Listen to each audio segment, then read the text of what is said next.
Olá, povo de Deus! Estamos iniciando a nossa live das 20 horas em ponto. Nós estamos com o livro O Apocalipse, o módulo 9, a Igreja cruzando os séculos. Esta eu creio que é a parte 21. Miki, seja bem-vinda.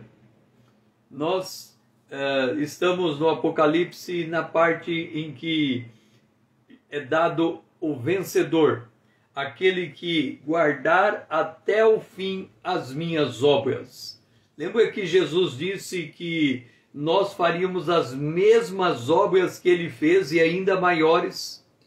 Uma das razões pelas quais nós podemos fazer obras maiores do que Jesus é porque nós temos o Espírito Santo e o Espírito Santo está derramado.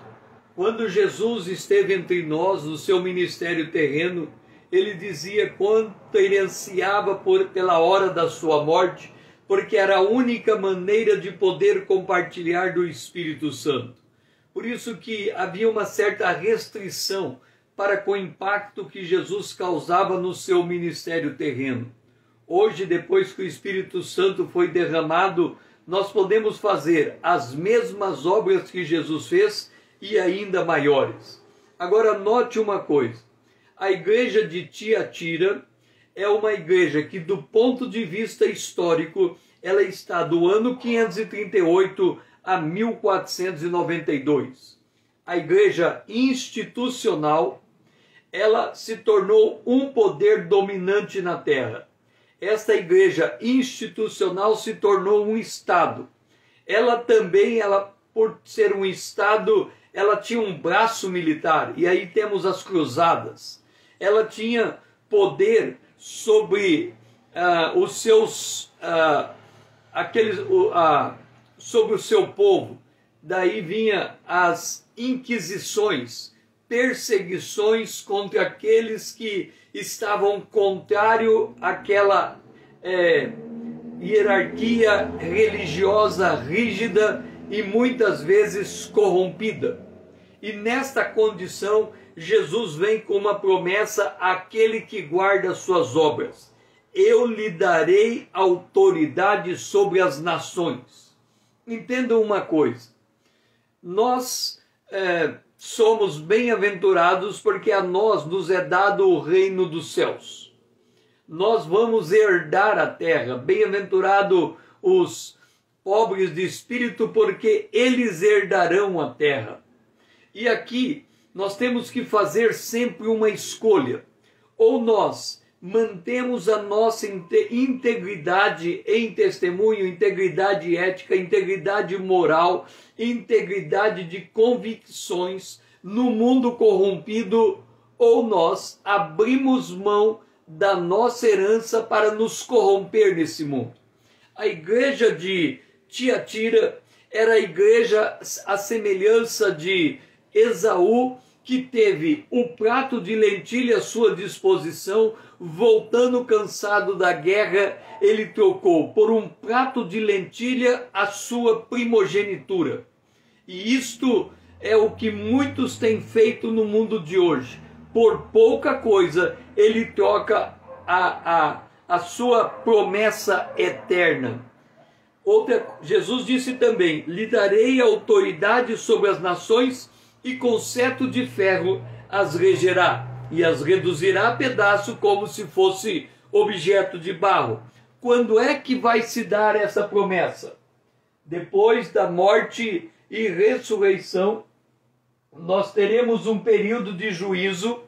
Nesse período de juízo vai se formar as 10 nações que entregarão o seu poder à besta, e junto com o falso profeta, eles vão governar nesse período final, chamado 70ª semana de Daniel, e vai se cumprir a visão que Deus deu a Nabucodonosor, quando ele fez aquela estátua, e quando ele sonhou com uma estátua, e veio uma pedra do céu, e bateu, e desmontou a estátua de Nabucodonosor, representando os 4 reinos da terra: o reino da Babilônia, Medo-Persa, Grécia e Roma, inclusive Roma rediviva no final dos tempos. Então Jesus, ele diz ao seu povo: vocês permaneçam firmes, guardem a obra, porque ao final vocês vão reger as nações. Num tempo como hoje, que nós vivemos, num tempo em que muitos cristãos estão preocupados com o poder político, estão preocupados em fazer um presidente da República cristão, estão preocupados em fundar partidos políticos como extensão da igreja. Esta igreja denominacional é chamada, essa igreja institucional é chamada ao arrependimento. Por quê? Porque se ela não abrir mão dessa autoridade terrena, ela vai perder a posição de autoridade celestial. Assim como também eu recebi do meu Pai, dar-lhe-ei a estrela da manhã. A estrela da manhã eu considero uma das mais extraordinárias promessas do Apocalipse. E aí eu faço uma pergunta para você, mas antes de fazer essa pergunta, eu vou colocar um fato. Na década de 60, o homem pisou na Lua, fez um foguete, foi até a Lua, pisou na Lua e voltou à Terra. Hoje o homem tem satélites no entorno da Terra e já mandou naves que passaram o último planeta do sistema solar e seguiram em frente. Há uma proposta de fazer uma nave tripulável para chegar em Marte. Agora vem a minha pergunta. O homem tem autorização de Deus de explorar o espaço sideral? De novo, existe autorização de Deus para o homem explorar o espaço sideral? A resposta é não. Murilo, seja bem-vindo.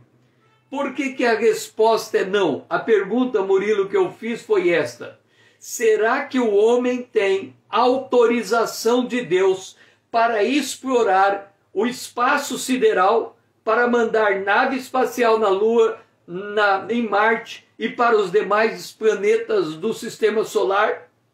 A resposta é não. Aí você vem e me pergunta: César, como que você pode declarar, se o homem foi até a Lua, ele não tem autoridade para ir até a Lua?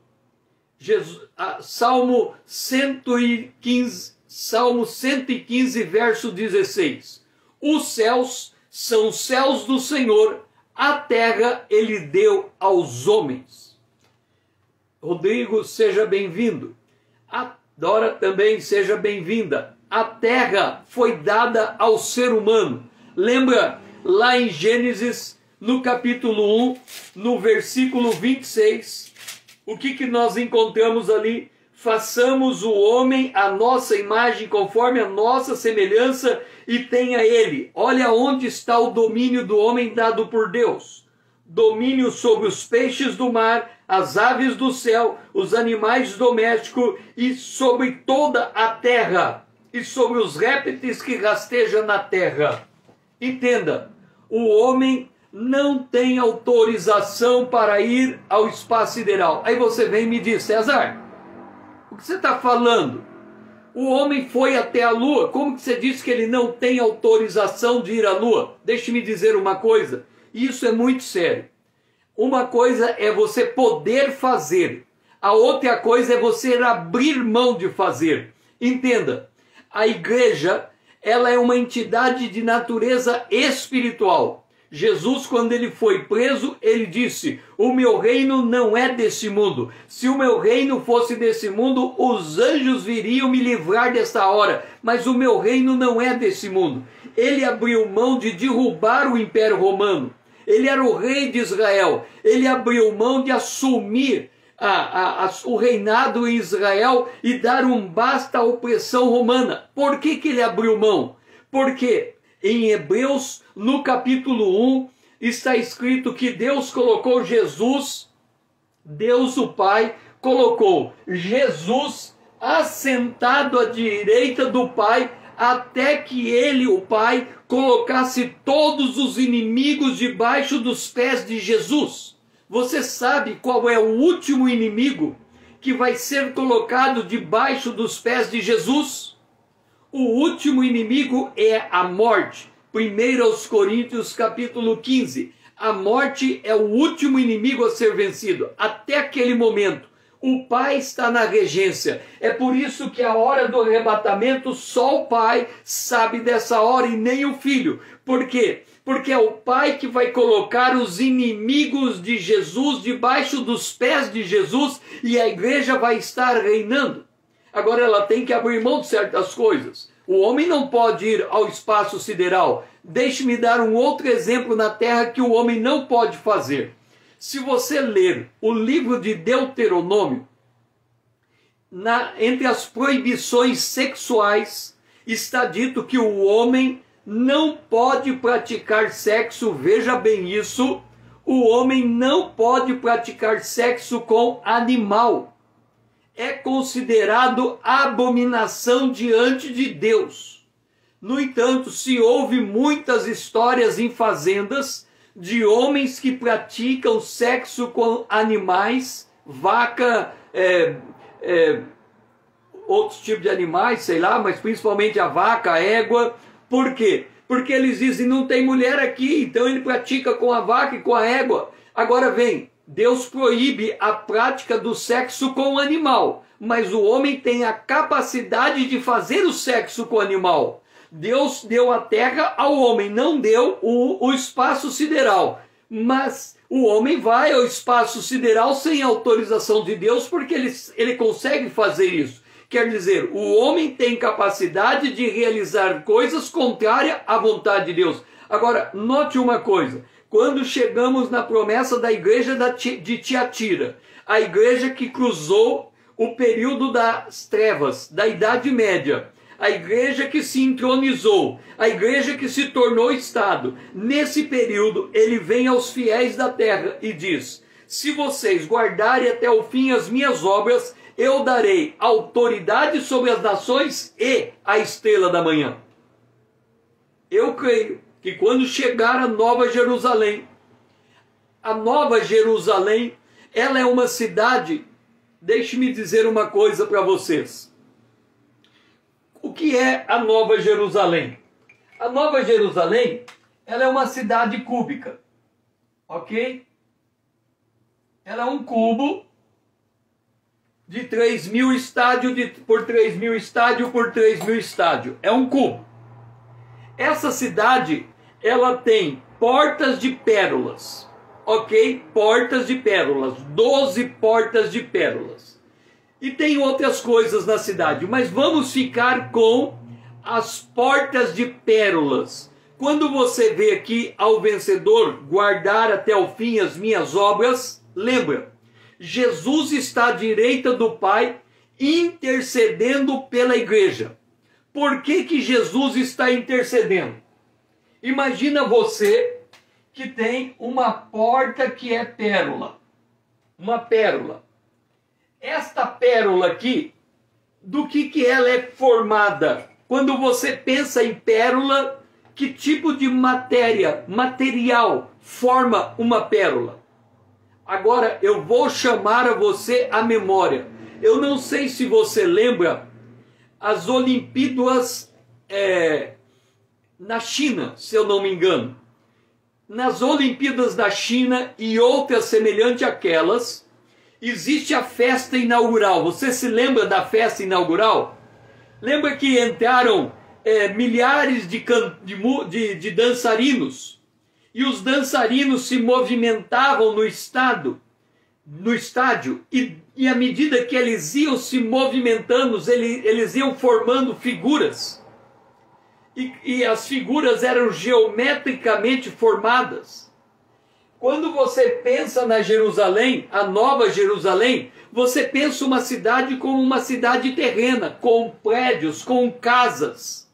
Mas se você ler a carta aos Hebreus, se eu não me engano, no capítulo 6, ou no capítulo 4, diz, casa somos nós, e Cristo é Senhor sobre a casa e a casa somos nós.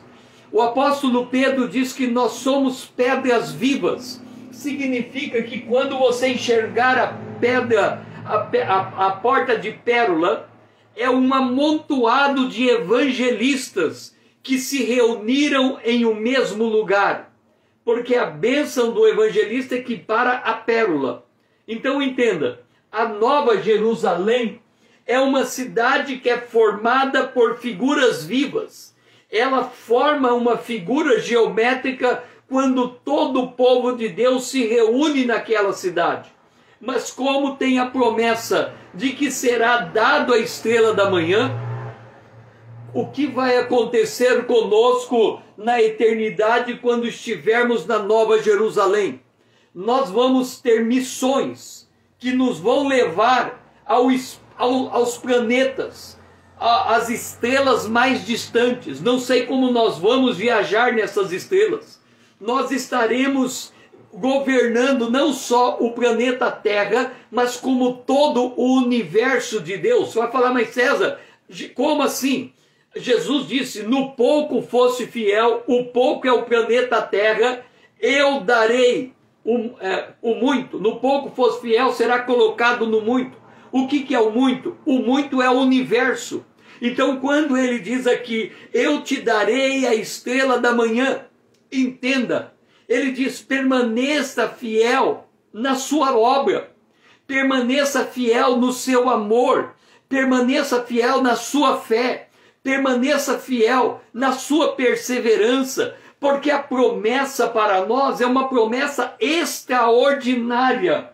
Então, quando nós olhamos a igreja de Tiatira, e aí a terra é um ambiente de prova, e observa, à medida em que nós lemos na igreja de Tiatira, que a promessa é dada àqueles que vão governar, que a promessa será dada para reinar sobre as nações, e isso vai se dar no período da 70ª semana de Daniel. O que o Senhor está dizendo para nós hoje? Se nós não tivermos a visão profética daquilo que nos está reservado, para nós tomarmos decisões hoje, decisões que são vitais para a nossa saúde espiritual, nós vamos perder o rumo. O Senhor chega à sua igreja e diz, eu conheço as tuas obras, o teu amor, a tua fé, o teu serviço, a tua perseverança. Mas ele diz também, as tuas obras últimas serão maiores do que as primeiras. Nós começamos a dizer o que Jesus disse para nós no início. Ele disse, vocês farão as obras que eu faço e farão ainda maiores. Esta obra é por causa da presença do Espírito Santo. Só que o Senhor vem e diz, eu tenho algo contra vocês. Ele tem algo contra nós, a sua igreja. A igreja é a noiva de Cristo, e o que ele pode ter contra a noiva de Cristo? É quando a noiva de Cristo se deixa prostituir e se deixa seduzir pelos ídolos. Aí vem o Senhor e chama esta igreja ao arrependimento. Mas uma parte dessa igreja não vai se arrepender. Ela ganhou gosto pela sua prostituição. É o que está escrito na carta à igreja de Tiatira. Ela ganhou gosto. E ela vai permanecer até o fim. Quando nós chegarmos no estudo da 70ª semana de Daniel, nós estaremos demonstrando que na 70ª semana, no período depois do arrebatamento, haverá 2 blocos de juízos. O primeiro bloco de juízos vai cair sobre a igreja ímpia, o segundo bloco de juízos vai cair sobre as nações. Entre a igreja ímpia e as nações, quando o bloco de juízos cair, ou terminar de cair sobre a igreja ímpia, ele começa a cair sobre as nações e depois ele finaliza caindo sobre as nações. Talvez você nunca tenha talvez você nunca tenha ouvido falar que na 70ª semana de Daniel há um bloco de juízo sobre a igreja iníqua. Por que haverá esse bloco de juízo? Deixe-me colocar uma coisa para vocês, presta bem atenção. Quando nós olhamos para o que o inimigo quer, o diabo, Satanás, o que ele pretende, a primeira coisa que ele pretende é ser igual a Deus. Esse é o objetivo maior de Satanás, ser igual a Deus. Por ser igual a Deus, ele quer ter poder. E esse poder, ele quer poder na esfera religiosa, e ele quer ter poder na esfera política. Como que ele tem poder na esfera religiosa hoje? Jesus disse: o joio vai entrar no meio do trigo e vai ficar desse jeito até a consumação dos séculos. E Paulo diz que dentro da igreja, Satanás se transfigura em anjo de luz e faz dos seus ministros da justiça. Então, eles estão no meio da igreja, poder religioso, mas eles também estão na política, poder político.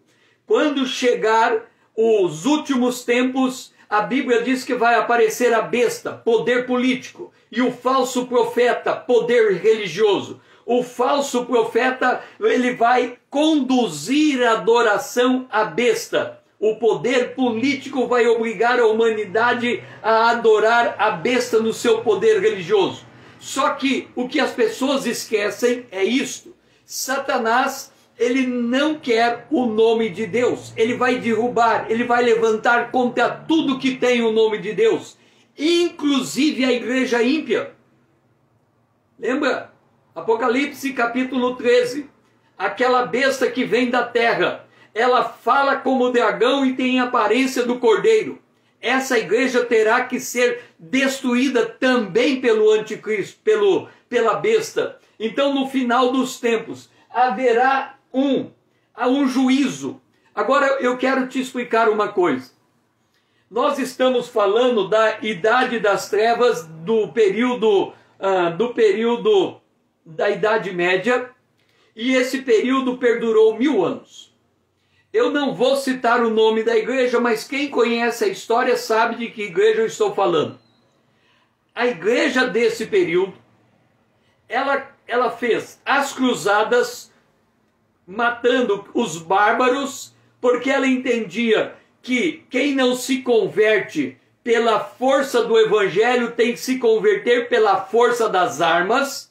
Então ela montou um exército, e esse exército causou uma ruptura entre o mundo ocidental e o mundo oriental, que perdura até hoje.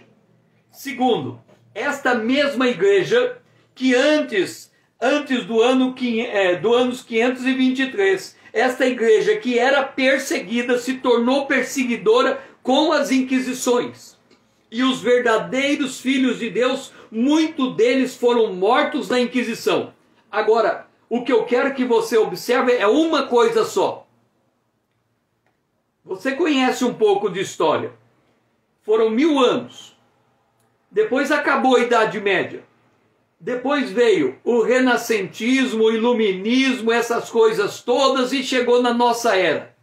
Esta igreja que fez o que fez, ela não foi julgada por Deus.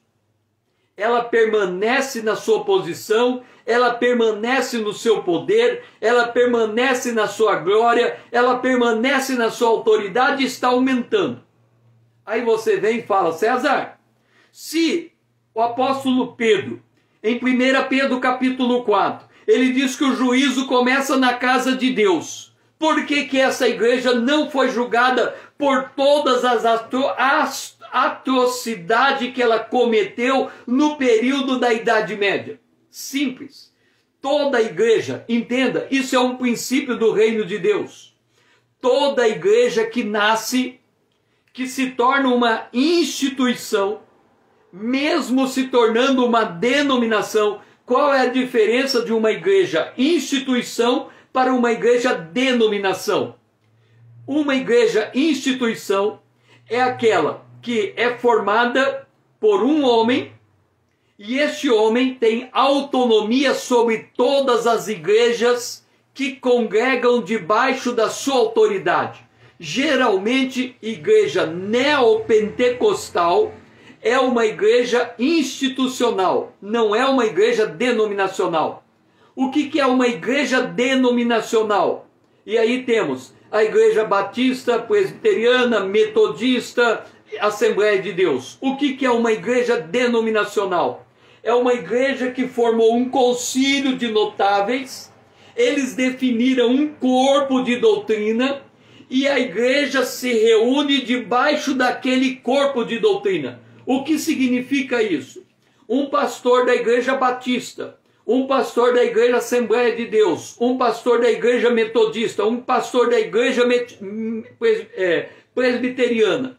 Ele pode pregar um meio evangelho, um falso evangelho, ou nenhum evangelho. Mas ele está dentro de uma igreja que tem a doutrina do evangelho, só não é completa porque ela se divide em várias igrejas. A soma de todas as doutrinas, poderíamos dizer que é a doutrina da palavra de Deus. Paulo diz, eu prego todo o evangelho. Então, Paulo conseguiu enxergar toda a doutrina de Deus. As igrejas se dividem em denominações e umas deixam uma parte da doutrina de lado e incorporam outras. Ok, a soma de todas as denominações é toda a doutrina de Deus. Agora, note uma coisa. Todas as igrejas, as denominacionais, as institucionais, todas elas vão permanecer até o dia do arrebatamento da igreja. E quando o arrebatamento acontecer, a verdadeira igreja vai subir. E a igreja institucional vai ficar. E vai se deparar com a grande tribulação. E aí sim, aquela igreja da Idade Média será julgada. E o peso do juízo cairá por ela no final da primeira metade da semana de Daniel. Quando terminar a primeira metade da semana de Daniel, não haverá mais nem igreja iníqua na terra. O diabo não vai nem deixar isto mais permanecer como está. Por isso que quando nós lemos, e é importante que você abra a sua Bíblia em Apocalipse, no capítulo 4, para você entender o que Deus está dizendo. Quando ele diz no capítulo 2, no versículo 21, dei-lhe tempo para que se arrependesse. Ela, todavia, não quer se arrepender da sua prostituição. Deixe-me dizer uma coisa. Nasce uma igreja, ok? Quando ela nasce igualzinha à igreja de Éfeso. Ela nasce dentro do primeiro amor. Ela nasce debaixo da doutrina da palavra de Deus. Ponto. Quando essa igreja se desvia, tem que nascer outra igreja. Porque dificilmente a igreja volta atrás ao seu ponto de partida, como foi exigida a igreja de Éfeso. Lembra de onde caíste, volta ao primeiro amor. Então, a maior parte das igrejas, elas não voltam ao primeiro amor. Elas continuam, deixe-me colocar da seguinte forma. Eu tive um sonho, há uns mais de 20 anos atrás, e nesse sonho era um ônibus. Um ônibus, e quando eu olhei para o ônibus, todas as pessoas que estavam no ônibus estavam vestidas de branco. Então era um ônibus que conduzia à igreja do Senhor. E esse ônibus ia andando e havia um paredão na frente do ônibus. E o ônibus foi em direção àquele paredão. Era perceptível, o paredão estava lá. Se o ônibus continuasse naquela velocidade, ele ia bater naquela parede. O ônibus estava em direção àquela parede. E aí eu tentava avisar aquele ônibus que tinha parede ali, mas não, o ônibus continuou a sua jornada até bater contra aquela parede. Quando bateu naquela parede, eu vi as pessoas todas machucadas, muitas delas sangravam, o sangue escorria naquelas roupas brancas, mas o motorista do ônibus caiu a máscara dele e era uma figura asquerosa. E aí eu entendi, cego conduzindo cegos. Quando nós olhamos para a igreja, e você vai dizer, César, então uma igreja pode ter um cego conduzindo todo mundo e está todo mundo cego? Não.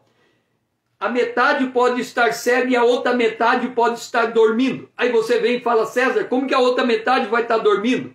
Efésios capítulo 5, desperta você que dorme, levanta de entre os mortos e Cristo vai te esclarecer. Portanto, existe uma condição que a igreja dorme. Aí você vem e pergunta, César, como é que uma igreja pode estar dormindo? O que faz uma igreja dormir? Quem faz a igreja dormir é o próprio Deus. Você vai falar, mas como que Deus faz uma igreja dormir? Isaías capítulo 29 diz assim, eu enviarei um espírito de profundo sono sobre o meu povo. Aí você fala, César, por que Deus está dizendo que Ele está enviando um espírito de profundo sono no povo de Deus? Na sequência, no capítulo de Isaías 29, ele diz, porque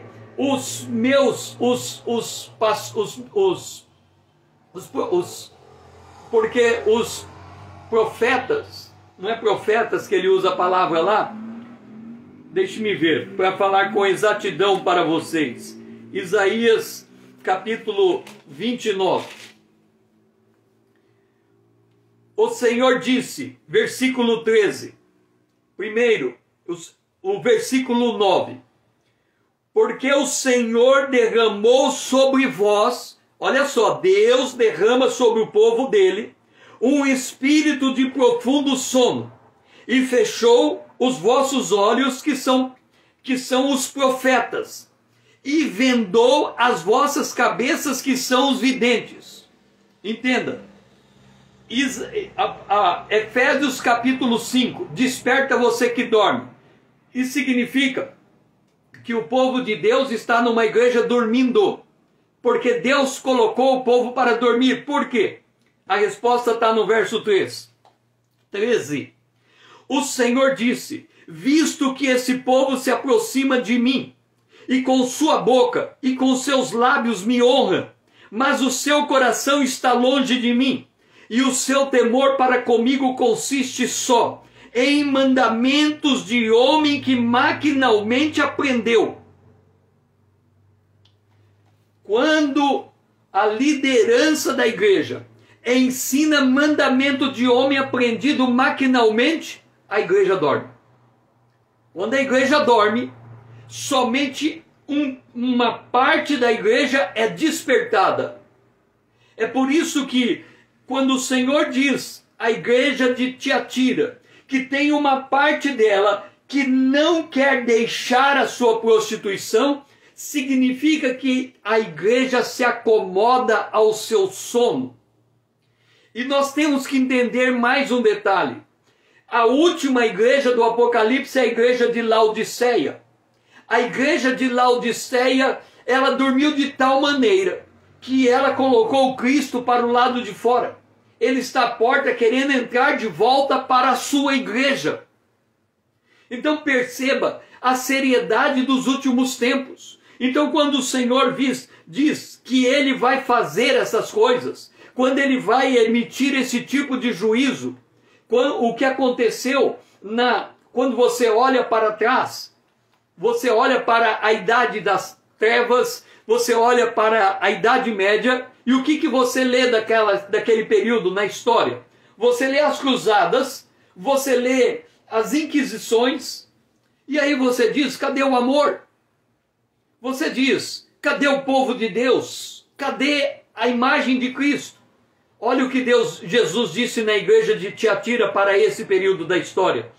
Todas as igrejas conhecerão que Jesus é quem sonda a mente e o coração. Você vai dizer, César, que história é essa? Como que sonda a mente e o coração? Deixe-me dizer uma coisa, e isto é um segredo espiritual de importância vital para quem quer aprender a andar com Deus. Qual é o segredo? Lembra que Deus mandou o profeta Samuel escolher para ele um rei, e ele foi na casa de Davi. Havia 7 filhos de Jessé. Ele achou que o primeiro era o escolhido, mas Deus disse que não. Aí Deus disse, Deus não olha a aparência, Deus vê o coração. Agora, presta atenção no que eu vou te dizer. Deus olha o coração. Aqui ele está dizendo, ele sonda a mente e ele sonda o coração. Agora eu pergunto para você, o que acontece quando Jesus sonda a mente e o coração de alguém? De novo, Jesus diz, eu sondo a mente e eu sondo o coração. O que acontece quando Jesus sonda a mente e o coração de alguém? Estudar a Bíblia é comparar uma verdade com outra verdade. 1 aos Coríntios capítulo 2, o Espírito ensina comparando coisa espiritual com coisa espiritual. Vamos comparar de novo. Deus disse a Samuel, Samuel, não escolha pela aparência, eu olho o coração. Quando Deus sonda a mente e o coração de alguém, na sequência, todo mundo em volta dele descobre quem ele é. De novo, quando Deus sonda a mente e o coração de alguém, todo mundo depois à sua volta sabe quem esse indivíduo é. É por isso que certos indivíduos caem. E aquilo que ele escondia por anos a fio, vem à tona. Por quê? Ele é aquele que sonda a mente e o coração. O que ele fez? Ele sondou a igreja de Tiatira. E o que se manifestou na igreja de Tiatira? Um espírito bélico. Eles montaram um exército, eles fizeram a cruzada, eles fizeram a inquisição. O que é isso? Quem é? A Bíblia diz, 1 aos Coríntios capítulo 2, ele diz que o homem natural não entende as coisas de Deus, mas o homem espiritual julga todas as coisas, mas ele mesmo não é julgado por ninguém. Então, quando nós lemos aquele período da história, nós dizemos assim, este período da história não corresponde à história do povo de Deus. Agora, deixe-me dizer uma coisa para você. Eu tenho dito nesses estudos que quando nós olhamos para as 7 cartas do Apocalipse, as sete cartas, ela representa as igrejas cruzando os séculos. Então nós temos 1, 2, 3, 4, 5, 6, 7 igrejas. Nós temos aqui o Apocalipse capítulo 2 e o capítulo 3, que são as 7 cartas das igrejas. E nós temos Mateus capítulo 13, que tem 7 parábolas. Cada parábola está de acordo com uma carta da igreja. A 4ª parábola é a igreja de... A 3ª parábola, deixe-me ver aqui. Apocalipse capítulo 4. Apocalipse capítulo 2. 1, 2, 3, 4. A 4ª igreja, a igreja de Tiatira, corresponde à parábola do fermento. Outra parábola disse, o reino do céu é semelhante ao fermento que uma mulher tomou, o escondeu em 3 medidas de farinha, até ficar tudo levedado, Mateus capítulo 13, versículo 33. Vamos entender o mistério de Deus. Qual era a parábola da 3ª igreja? A parábola da 3ª igreja era um grão de mostarda que se tornou uma grande árvore. Entenda a dinâmica das parábolas. Quando a igreja, a 2ª parábola, era a parábola do joio e da semente. A 1ª parábola era a semente sendo lançada. Então, olha a estrutura. Até o ano 100, a semente foi lançada e o evangelho foi propagado. Do ano 100 até o ano 323, a igreja foi perseguida. O joio foi plantado no meio do trigo. Quando vai o ano 323 até o ano 538, a igreja cresce e se torna poderosa. Ela é reconhecida pelo Estado. A igreja no Império Romano, sob Constantino e depois sob Teófilo, se eu não me engano, o imperador, ela se tornou uma igreja oficial. A igreja cresceu. O que vai acontecer na Idade das Trevas, na Idade Média? O fermento é colocado nesse grande bolo que é a igreja, e a igreja fermenta. A igreja fermenta. Deixe-me mostrar uma coisa aqui para vocês, que eu fiquei absolutamente impressionado. Eu estou aqui com a carta de alguma coisa sobre o Espírito Santo do Padre Vieira. Olha o que o Padre Vieira escreve a respeito do Brasil.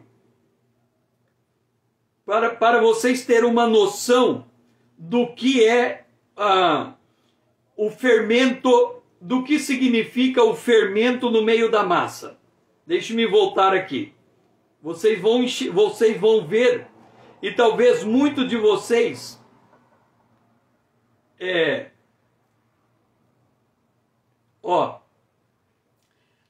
ele escreve assim: nas das Índias, muitos são capazes de conservarem a fé sem assistência dos pregadores, lá na Índia. Mas no Brasil, não há ninguém que tenha essa capacidade.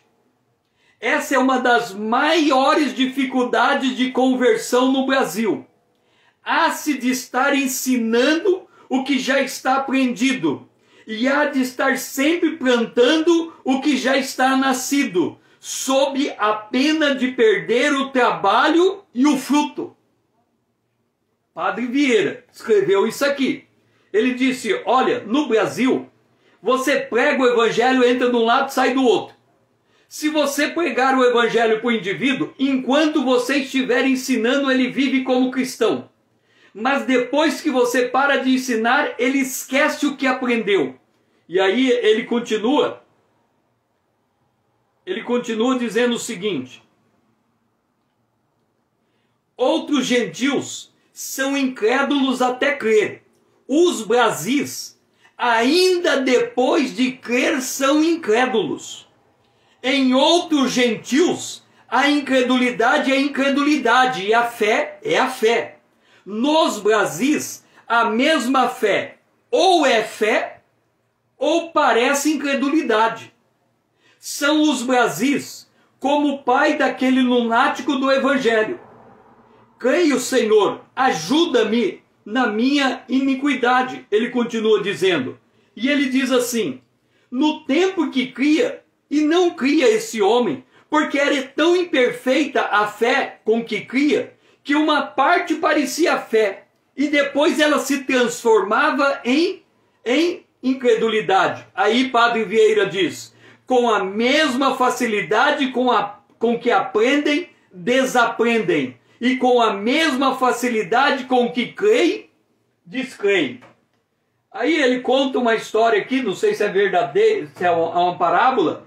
Ele diz que cada apóstolo ficou com uma nação. Tomé ficou com o Brasil para pagar penitência.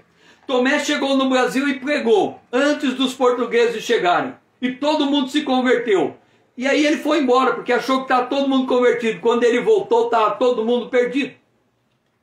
O que é a lei do Gerson? Levar a vantagem. Ou seja, nós estamos falando do fermento no meio da massa. O que é o fermento no meio da massa? Ela faz crescer, mas na Bíblia fermento nunca é bom. Quando Paulo fala da Páscoa do Senhor, em Coríntios, ele fala que nós devemos participar da Páscoa do Senhor, mas ele dá com pão asmo. Pão asmo é pão sem fermento, portanto é pão, é sem malícia, sem maldade. Isso significa que o fermento levedando a massa é igualzinho se fala no Brasil.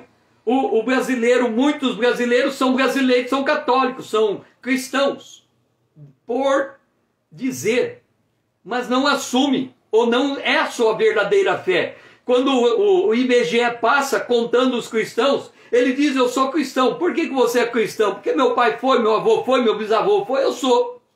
Mas eu não sou, e aí diz: eu não sou praticante.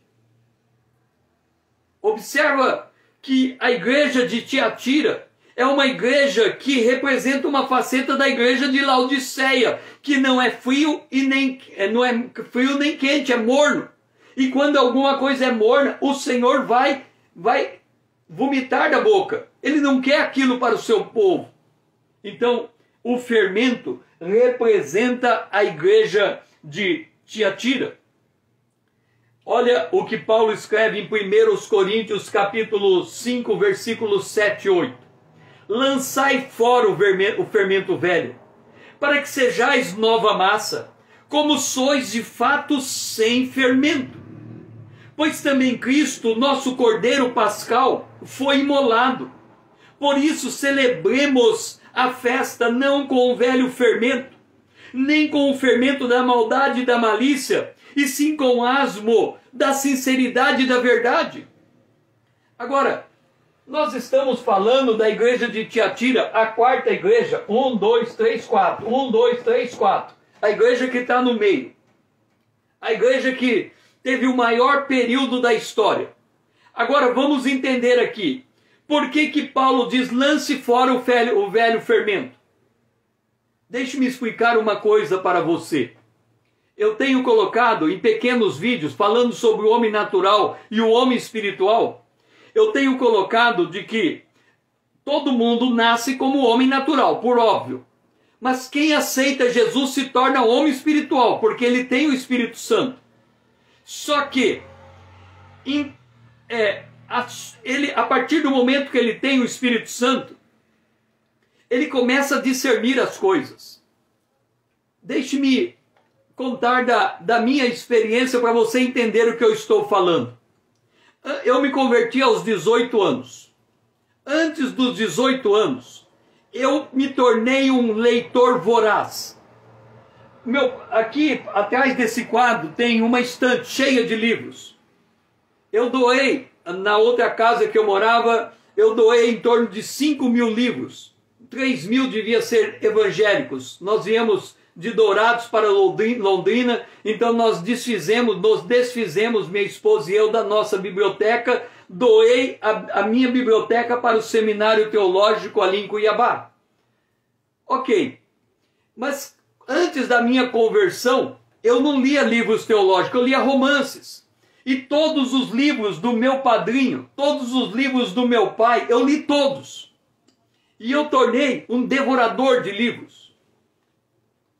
Agora, entre os livros que eu li Magia Mental, Poder do Pensamento Positivo, Hipnotismo, Raja Yoga e Yoga. Esse conjunto de conhecimentos eu li antes da minha conversão. Aos 18 anos eu me converti. Aos 19 anos, entre os 18 e os 19, eu entrei no meu quarto. Eu não me converti porque alguém pregou o evangelho para mim. Eu entrei no meu quarto. Eu tinha recebido a Bíblia dos Gideões. E aí na Bíblia dos Gideões tinha a decisão para receber Jesus como Salvador. Eu disse que um dia eu só tomaria a decisão de receber Jesus no dia que eu entendesse isso. E aí eu comprei um livro de Tim LaHaye. Este livro aqui, comprei quando eu morei nos Estados Unidos, Como Estudar a Bíblia por Você Mesmo. Abri o livro de Tim LaHaye e ele dizia: se você não tem certeza da salvação, leia a primeira epístola de João. Eu li a primeira epístola de João e me converti. Só que eu não sabia que eu tinha me convertido. Passou um ano, eu não voltei a estudar a Bíblia. E aí eu passei por uma situação muito difícil. E aí eu pensei comigo: Deus me deu uma condição de usar os conhecimentos que eu aprendi para ajudar as pessoas. Mas quais eram os conhecimentos que eu tinha aprendido? magia mental, poder do pensamento positivo, Raja Yoga, hipnotismo. E aí eu cheguei naquela situação e falei, com esse conjunto de conhecimentos eu vou resolver essa questão. Quando o meu pai se encontrou comigo naquela situação, eu tive que passar por um tratamento de sonoterapia, dormi por 30 dias mediante medicamento.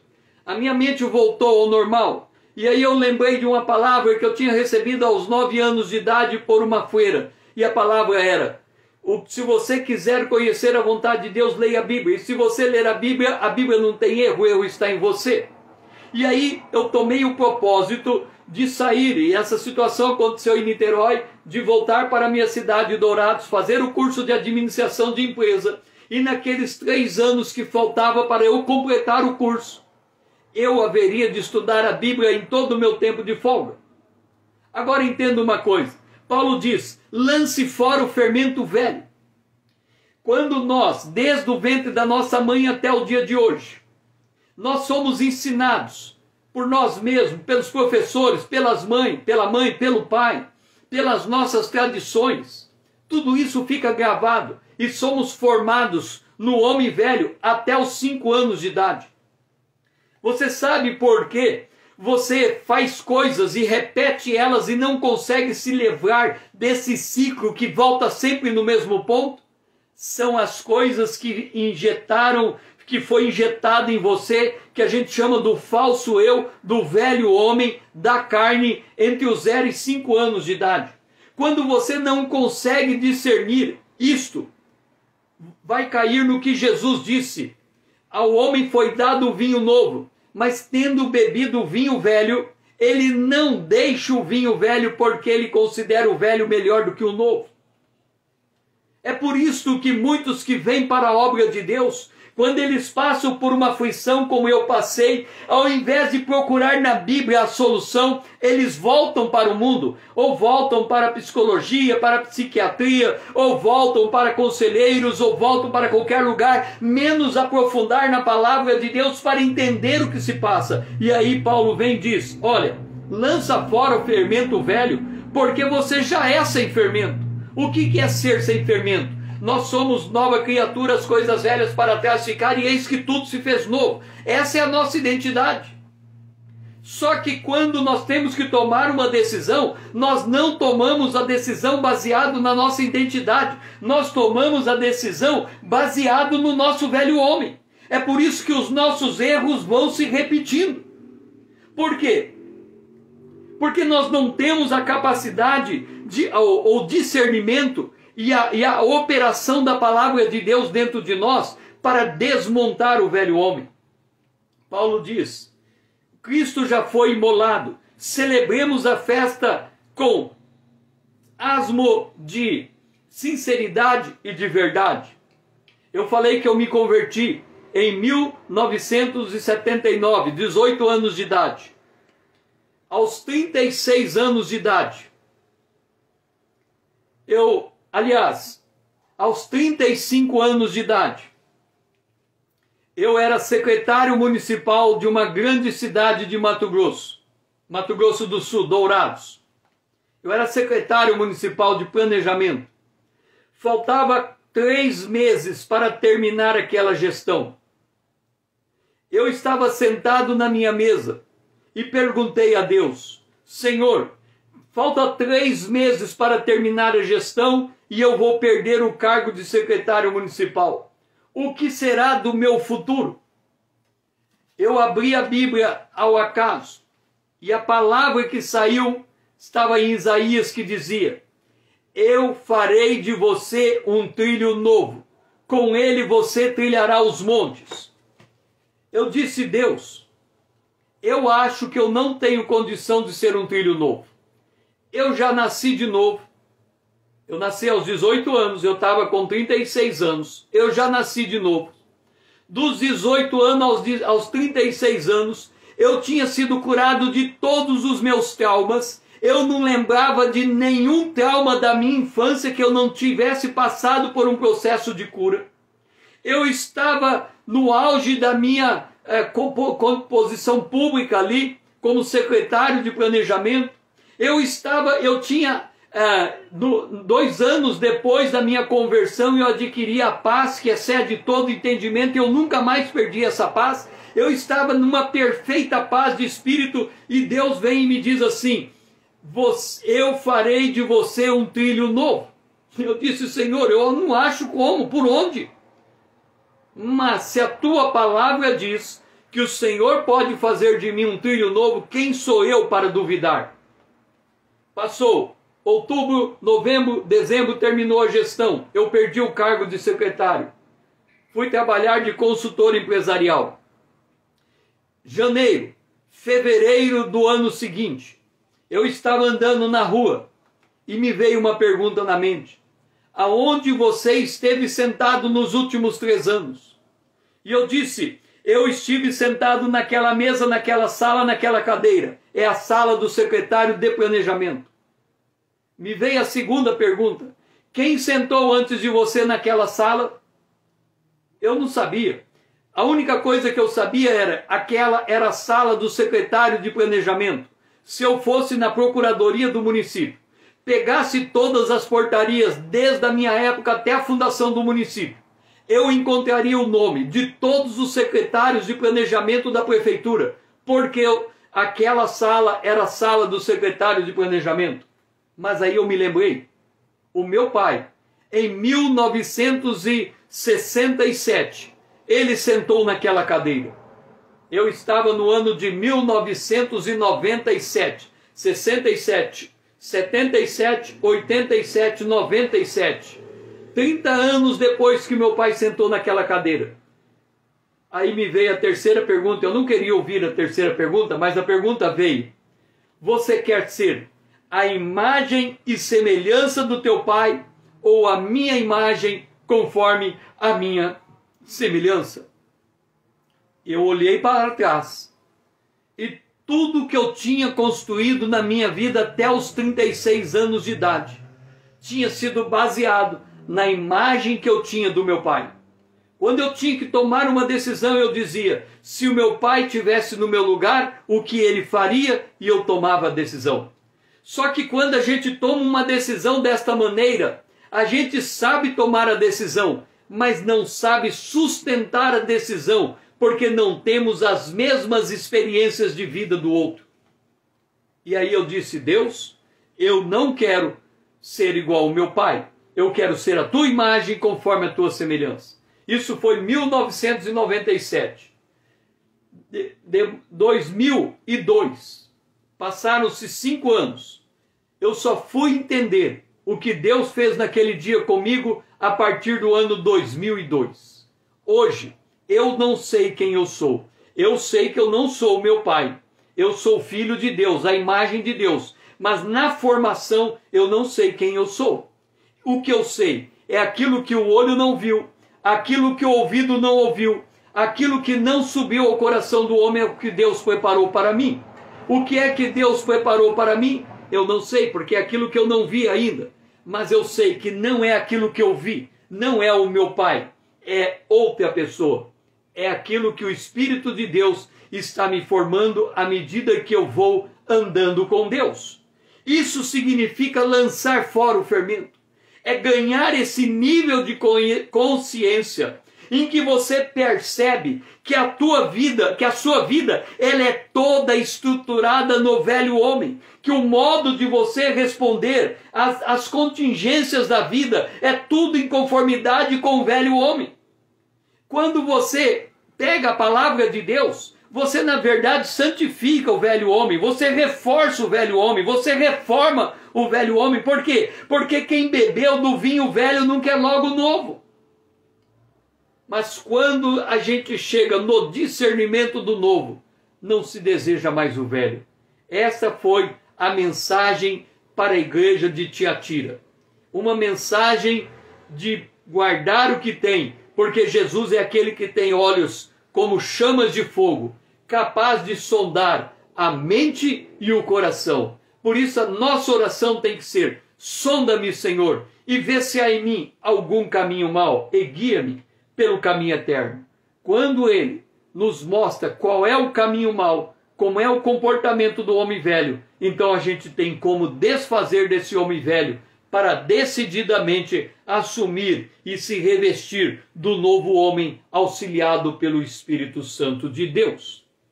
Então, esta é esse momento da igreja de Tiatira, e depois, amanhã, às 20 horas em ponto, nós vamos continuar a partir desse ponto, mostrando os fatos históricos desse período da igreja de Tiatira, para que a gente consiga entender o que aconteceu com a igreja que se fermentou e qual foi o reflexo dessa fermentação da igreja com as igrejas cruzando os séculos.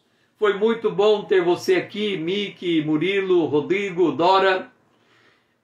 Que vocês possam estar comigo amanhã às 20 horas em ponto, se o Senhor assim nos permitir. E se você ainda não é meu seguidor aqui no Instagram, ali no YouTube, venha me seguir. Torne essa conta significativa para que mais irmãos e irmãs possam vir e conhecer o Evangelho como está sendo apresentado. E eu também convido a você a me ajudar a despertar o povo de Deus nessa última hora. Pega esse aviãozinho, marque seus amigos, mande esse vídeo para eles. Vamos junto despertar o povo de Deus para que Cristo possa esclarecê-lo. Foi muito bom ter você aqui, que você tenha um restante de dia abençoado na presença de Deus e que o Senhor seja louvado. E se você está me acompanhando, deixe nos comentários, #estou com Cristo. #estou com Cristo. Espero você amanhã às 20 horas em ponto.